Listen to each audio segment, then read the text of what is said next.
Hello, good evening, students. We start new topic electrostatics of conductors. ठीक है। ये आपका चैप्टर नंबर सेकंड है। सेकंड पार्ट स्टार्ट हो गया। अभी तो इसका फर्स्ट पार्ट जो पोटेंशियल एनर्जी और उससे रिगार्डिंग रिलेटेड था वो हमने कवर कर लिया है। ठीक है। अभी जो पार्ट है आपका किससे रिलेटेड है? Electrostatics of conductors. ठीक है। इसमें हम क्या देखेंगे? कंडक्टर्स होता क्या है? देखो, कंडक्टर्स होता क्या है? Conductors contain mobile charge carriers. अब आप मोबाइल जो है ना, आपका नाम दिया गया है मोबाइल का, दैट मीन्स ये नहीं है कि जो आप यूज़ कर रहे हो वो मोबाइल। मोबाइल का मतलब होता है जो चीज़ चल सकती है। ठीक है, मूवेबल हो। Conductors contain mobile charge carriers. Contain हमेशा क्या रखेंगे अपने पास? चार्ज कैरियर्स को। मोबाइल का मतलब होता है जो चल सकते हैं। ठीक है, जो चार्ज है, जिनमें किसी न किसी तरह का चार्ज है। और कैरियर्स क्या होते हैं? जो ले जाने का काम करते हैं। इन मेटेलिक मेटल्स में क्या होता है? Charge carriers are electrons. जो मेटल्स होते हैं अपने मेटल्स में चार्ज कैरियर्स क्या होते हैं? इलेक्ट्रॉन्स होते हैं। In a metal the outer, ठीक है, या valence electrons part away from their atoms and free to move. ठीक है, जैसे आपने न्यूक्लियस देखा है।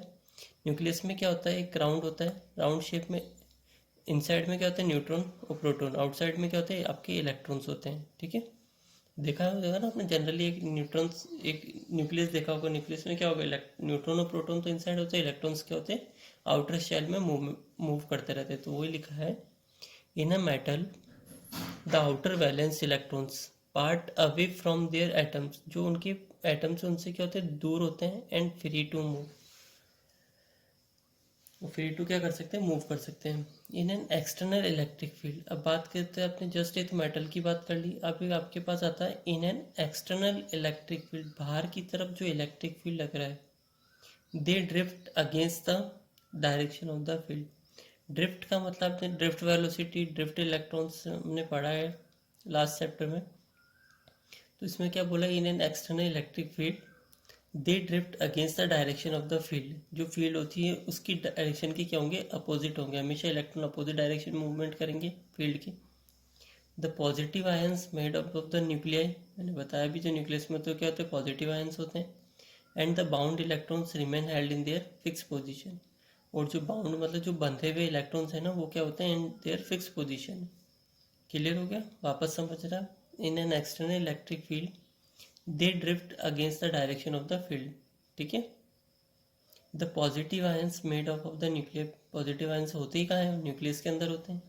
एंड द बाउंड इलेक्ट्रॉन्स, जो इलेक्ट्रॉन्स बंधे हुए हैं ना, वो remain held in their fix position. वो अपनी क्या होंगे? फिक्स पोजीशन में होंगे, क्योंकि उनको क्या करा? बाउंड कर रखा है एक फिक्स पॉइंट पर। क्लियर हो गया? इन इलेक्ट्रोलाइटिक कंडक्टर्स, जो इलेक्ट्रोलाइटिक कंडक्टर्स होते हैं, the charge carriers are both positive and negative ion. अब आपको लग रहा होगा सर हमें तो बताया नहीं इलेक्ट्रोलाइटिक का। आपको जो प्रीवियस चैप्टर, मैंने इसलिए बोला पहले कि जब तक आप प्रीवियस चैप्टर्स क्लियर नहीं, देखो आपकी 12th क्लास में फिजिक्स में यही सिस्टम है। Unit wise divide, first second third chapter है, उसमें से एक भी चैप्टर अगर आपने ढंग से नहीं समझा ना, मैं ये नहीं कह रहा तीनों का, बट बेसिक कंसेप्ट तीनों के आपके क्लियर होने चाहिए। जब तक आपको फर्स्ट चैप्टर नहीं आएगा, आप सेकंड चैप्टर तो बिल्कुल भाई सोचो ही मत आप इसको कुछ कर सॉल्व कर सकते हो। फिर रटाफिकेशन होगा, आप रट के कर सकते हो, जब तक समझोगे नहीं पॉसिबल नहीं होगा। तो क्या बोला? In electrolytic conductors the charge carriers are both positive and, जो चार्ज कैरियर्स होंगे वो क्या होंगे? आपके पॉजिटिव एंड नेगेटिव। लाइक आप मान लो आपकी बैटरी हो गई, बैटरी में आपके पॉजिटिव आयंस भी होते हैं, नेगेटिव आयंस भी होते हैं। ठीक है, अब बात करते हैं inside a conductor electrostatic field is zero. Conductor के अंदर की बात कर रहे हैं। ठीक है, inside a conductor electrostatic field is zero. Consider a conductor, हमने कंडक्टर कंसीडर करा। ठीक है, न्यूट्रल और चार्ज है, तो वो न्यूट्रल होगा या फिर चार्ज होगा। देयर में ऑल्सो भी एन एक्सटर्नल इलेक्ट्रोस्टैटिक फील्ड। उसके बाहर क्या होगा? देयर में ऑल्सो भी एन एक्सटर्नल इलेक्ट्रोस्टैटिक, उसके बाहर की तरफ एक एक्सटर्नल इलेक्ट्रोस्टैटिक फील्ड होगी। ठीक है, in the static situation when there is no current. क्या बोले? स्टैटिक मतलब फिक्स। स्टैटिक डेटा होते हैं ना भाई, इस डेटा को यूज़ करके आपको ये काम करना है, तो स्टैटिक का मीन्स होता है फिक्स। एक स्टैटिक हो गया, फिर एक हो गया डायनेमिक। बोलो डायनेमिक मतलब क्या होता है? जिसमें मूवमेंट होता है। स्टैटिक मतलब आपका फिक्स हो गया। In the static situation when there is no current. Static situation आप एक जगह खड़े हो तो क्या होगा? करंट नहीं होगी इनसाइड और on the surface of the conductor. ठीक है, the electric field is zero everywhere inside the conductor. समझ रहे हैं इस चीज़ को, क्या बोल रहे हैं? स्टैटिक कंडीशन में क्या होगा? When there is no current inside और ऑन द सरफेस। ठीक है, लाइक एक एग्जांपल देते हैं। इसने क्या बोला है, ये बॉक्स है आपका, है ना। अब इसको समझना है, इसकी लाइन के अकॉर्डिंग चलते हैं। इन द स्टैटिक सिचुएशन, इसकी स्टैटिक सिचुएशन है, ठीक है। When there is no current inside और on the surface. On the surface मतलब इस यहाँ इस पॉइंट पे सरफेस है ना इसकी, ऑन द सरफेस, ठीक है। और on the surface of the conductor the electric field is zero. इसी सरफेस पे क्या होगी, इलेक्ट्रिक फील्ड आपकी क्या होगी, जीरो होगी। Everywhere inside the conductor, everywhere inside की बात कर रहे हैं, ठीक है। A conductor has free electrons. Conductor के पास क्या होते हैं, फ्री इलेक्ट्रॉन्स होते हैं, ठीक है। A conductor has free electrons as long as electric field is not zero, ठीक है। एज लॉन्ग एज, जहाँ तक हो सकता है, एज लॉन्ग एज जितना लंबा दूर, इलेक्ट्रिक फील्ड इज जीरो, जहाँ इलेक्ट्रिक फील्ड क्या होगी, जीरो नहीं होगी। The free charge carriers would experience force and drift, ठीक है। As long as electric field is not zero, वहाँ वो एक ऐसा पॉइंट है इतनी दूरी पे जहाँ electric field is not zero. The free charge carriers would experience force and drift, ठीक है। जो फ्री चार्ज कैरियर्स होंगे वो क्या एक्सपीरियंस मतलब खुद के ऊपर फील करेंगे, क्या, फोर्स एंड ड्रिफ्ट, खुद को खींचने की कोशिश, टेंडेंसी। ड्रिफ्ट मतलब ले जाना, एक्सपीरियंस मतलब फील करना, ठीक है। In the static situation the free charges have so distributed themselves that the electric field is zero everywhere inside, ठीक है। इन द स्टैटिक सिचुएशन में क्या होगा, the free charges have so distributed themselves, वो अपने आप को ही क्या करेंगे, डिस्ट्रीब्यूटेड कर लेंगे, ठीक है। That the electric field is zero every, मतलब वो इस तरह से अपने आप को डिस्ट्रीब्यूट करेंगे कि जो इलेक्ट्रिक फील्ड होगा ना वो क्या आपका क्या हो जाएगा, जीरो हो जाएगा। क्लियर हो गया, समझ में आ गया ना क्या बोल रहे हैं? In the static situation the free charge are so distributed, वो अपने आप को ऐसे डिस्ट्रीब्यूट करेंगे, ठीक है, themselves that the electric field is zero everywhere inside, हर एक पॉइंट पे इनसाइड पे उसके इलेक्ट्रिक फील्ड की वैल्यू क्या होगी, जीरो होगी। क्लियर हो गया यहाँ तक?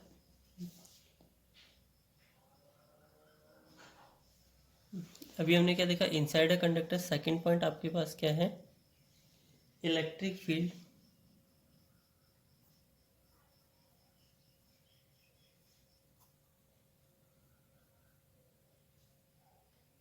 ठीक है। इलेक्ट्रिक फील्ड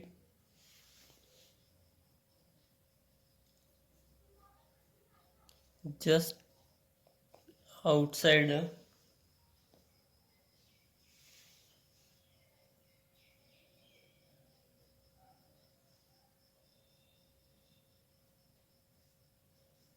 चार्ज कंडक्टर, ठीक है।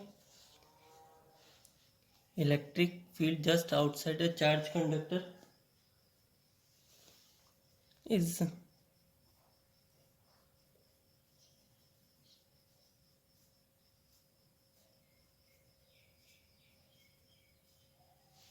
perpendicular to the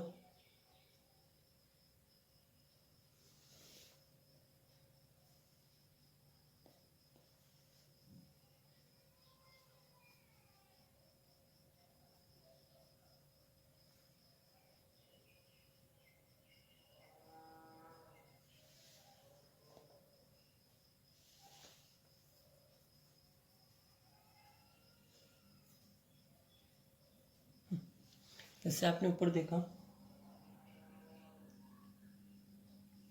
यहाँ पे क्या था, inside a conductor electrostatic field is zero.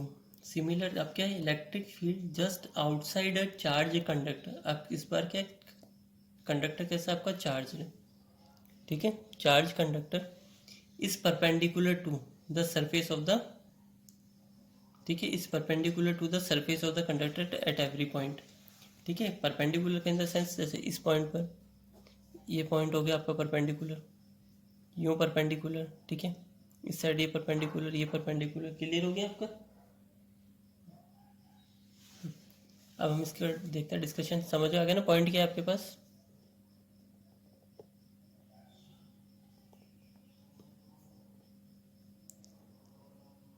Electric field just outside a charge conductor is perpendicular to the surface of the conductor at every point, ठीक है। जो electric field है ना आपका आउटसाइड अ चार्ज, इस परपेंडिकुलर क्या है, surface of the conductor है। तो सरफेस ऑफ द कंडक्टर के हर एक पॉइंट पे क्या होगा, परपेंडिकुलर हो। इस पॉइंट पे चेक कर लो, इस पॉइंट पे चेक कर लो, इस पॉइंट पे किसी भी पॉइंट पे चेक कर लो, ये क्या होगा, परपेंडिकुलर होगा। क्लियर है यहाँ तक? अब क्या बोला, इफ ई मतलब electric field, if E were not normal to the surface, अगर ई जो है नॉर्मल, नॉर्मल का मतलब होता है परपेंडिकुलर की बात कर रहा है, ठीक है। If E were not normal to the surface it would have, ठीक है, it would have some non zero component, ठीक है। उसके अगर ये क्या बोला, नॉर्मल टू द सरफेस, अगर ये नॉर्मल नहीं है सरफेस के साथ, it would have some non zero component. हमने क्या बोला, अगर ये परपेंडिकुलर होगा तो वैल्यू क्या होगी, जीरो होगी। बट इसने क्या बोला, अभी ये नॉर्मल नहीं है, ठीक है, सरफेस के साथ नॉर्मल नहीं है।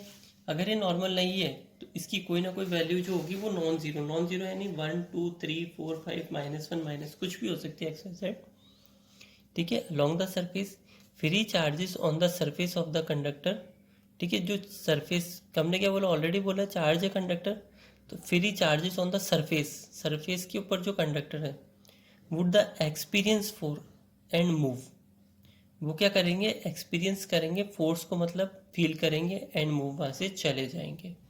क्लियर हो गया, आगे समझ में? वहाँ क्या वर्ड आया था, ड्रिफ्ट एंड, ठीक है, और एक्सपीरियंस फोर आया था एंड ड्रिफ्ट आया था। यहाँ पे क्या बोल रहा है, सपोज करो ई वन नॉट नॉर्मल, अगर आपके पास ई नॉर्मल नहीं मतलब परपेंडिकुलर नहीं है टू द सरफेस, ठीक है,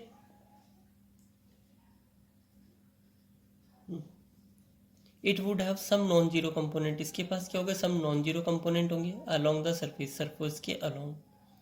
free charges on the surface of the conductor would the experience force and move, अपने ऊपर क्या करेंगे, फोर्स को एक्सपीरियंस करेंगे, मूव चले जाएंगे। इन द स्टैटिक सिचुएशन, आपके बात कर रहे हैं स्टैटिक सिचुएशन की, मतलब फिक्स, ठीक है। In the static situation therefore E should have no tangent component, ठीक है। In the static situation therefore E should have no tangential component, tangential का मतलब भी वही है उसका टच करता हुआ, ठीक है। Thus electrostatic field at the surface of a charged conductor must be normal to the surface at every point, ठीक है। ये तो थोड़ा सा आपको डिफिकल्ट लगेगा, इसको वापस समझो। In the static situation therefore E should have no tangential component, उसके पास क्या है, कोई भी टेंजेंशियल कंपोनेंट नहीं है। टेंजेंशियल का मतलब आपने 10th क्लास में पढ़ा था, एक सर्किल है, सर्किल के बाहर से आपने एक टेंजेंट ड्रॉ करी, ठीक है, और वो पढ़ते तो टेंजेंट क्या होती थी, परपेंडिकुलर होती थी, ये आप पढ़ के आए हो ना, ठीक है, tangential component. This electrostatic field at the surface of a charge part, जो इलेक्ट्रोस्टैटिक फील्ड है surface of a charge conductor must be normal to the surface at every point, वो क्या होगी, हर एक पॉइंट पे क्या होगी, नॉर्मल होगी, ठीक है।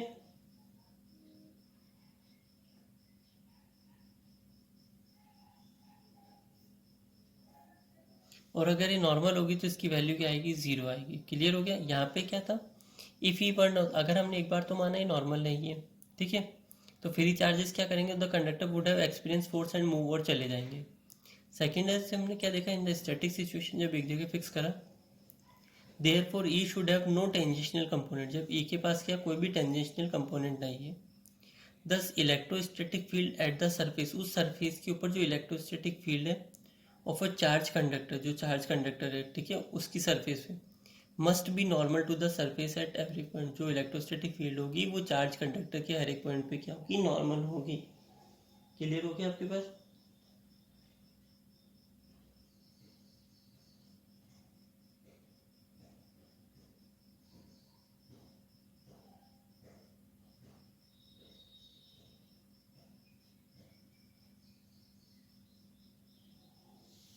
अगर देखो आपके पास इलेक्ट्रोस्टैटिक फील्ड अगर जीरो होगा तो इनसाइड इनसाइड की बात करेगा, ठीक है,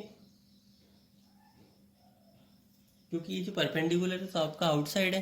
तो वापस समझना, देखो सपोज करो आपके पास ये कोई पार्टिकल है, इसमें इनसाइड में तो ई कितना होगा, आपका जीरो होगा, क्योंकि इसने बोला इसकी सरफेस पे नॉर्मल है वो, तो इस केस में तो आपके पास इनसाइड में तो ये क्या हो जाएगा, जीरो हो जाएगा। क्लियर हो गया?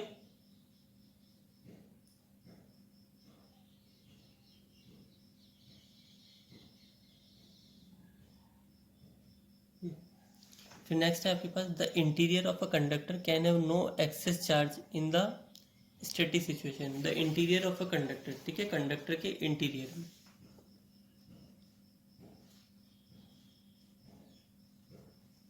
क्या बोला, the interior of a conductor can have no excess charge in the static situation.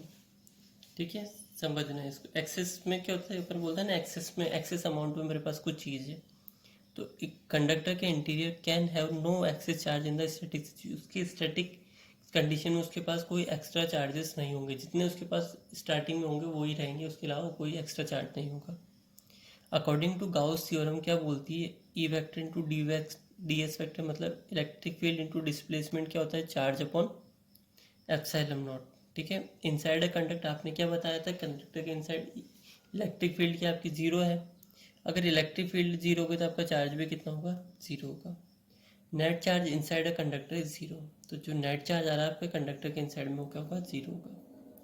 If some excess charge positive और negative were placed inside a conductor. ठीक है, अगर हमने क्या करा, सम एक्सेस चार्ज को रखा, अब वो एक्सेस चार्ज आपका पॉजिटिव भी हो सकता है, नेगेटिव भी हो सकता है, were placed inside a conductor by any means, किसी भी मीडियम मीन्स मतलब किसी भी वे में। ठीक है, the Coulomb repulsive forces between the charges force. ठीक है, क्या होगी, तो कौन सा फोर्स लगेगा इसमें, कूलॉम। ठीक है,